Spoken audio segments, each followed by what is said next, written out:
ইউক্রেনের president Vladimir Zelensky এবং যুক্তরাষ্ট্রের প্রেসিডেন্ট ডোনাল্ড ট্রাম্প বৃহস্পতিবার ইউক্রেন যুদ্ধ নিয়ে গুরুত্বপূর্ণ বৈঠকে বসেছেন।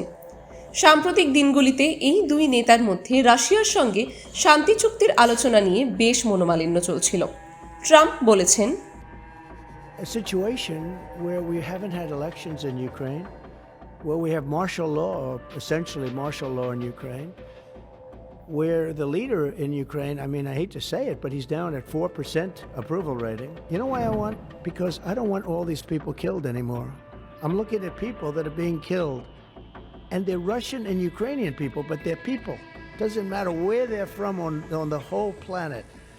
And I think I have the power to end this war. And I think it's going very well. But today I heard, oh, well, we weren't invited. Well, you've been there for 3 years. You should have ended it 3 years. You should have never started it. You could have made a deal.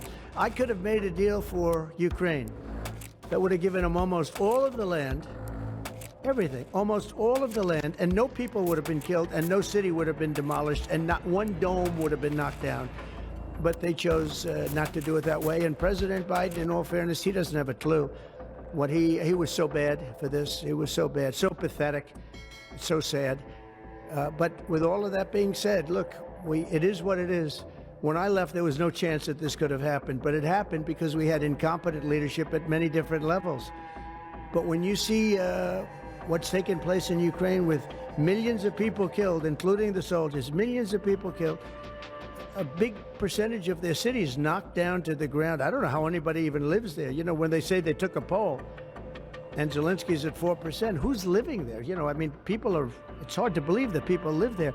Their cities are being knocked down, and this is something that would have never happened. And by the way, for 4 years, it didn't happen. It was never going to happen. আর এই নিয়ে নতুন করে বিতর্ক তৈরি হয়েছে। অন্যদিকে Zelensky সাফ জানিয়ে দিয়েছেন যে ট্রাম্পকে তারা বিশ্বের নেতা হিসেবে খুব সম্মান করতেন, কিন্তু দুঃখজনকভাবে তিনি আমাদের ভুল বুঝেছেন। তিনি আরও বলেন যে ট্রাম্প এক ধরনের ভুল তথ্যের উপর ভিত্তি করে আমাদের অবিশ্বাস করেছেন। এখন দুই নেতা শান্তি প্রক্রিয়ায় এগিয়ে যাওয়ার উপায় খুঁজছেন। বৈঠকের পর হোয়াইট হাউসে যুক্তরাষ্ট্রের জাতীয় নিরাপত্তা উপদেষ্টা মাইকেল ওয়ালস জানান, ট্রাম্প জেলেনস্কির প্রতি হতাশ হয়েছেন। তিনি বলেন, জেলেনস্কি আলোচনার টেবিলে আসতে চাইছিলেন না। আমরা যা অফার দিয়েছি তিনি এখনও তা গ্রহণ করেননি, তবে আমি মনে করি শেষ পর্যন্ত তিনি রাজি হবেন। আমি আশা করি খুব দ্রুতই তিনি সঠিক সিদ্ধান্ত নেবেন।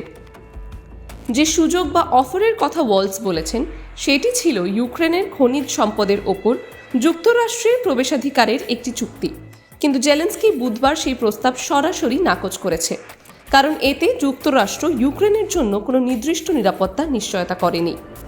এদিকে ফ্রান্স প্রেসিডেন্ট ইমানুয়েল ম্যাক্রন ট্রাম্পকে পরামর্শ দিয়েছেন যেন তিনি রাশিয়ার প্রেসিডেন্ট ভ্লাদিমির পুতিনের ব্যাপারে নমনীয় না হন।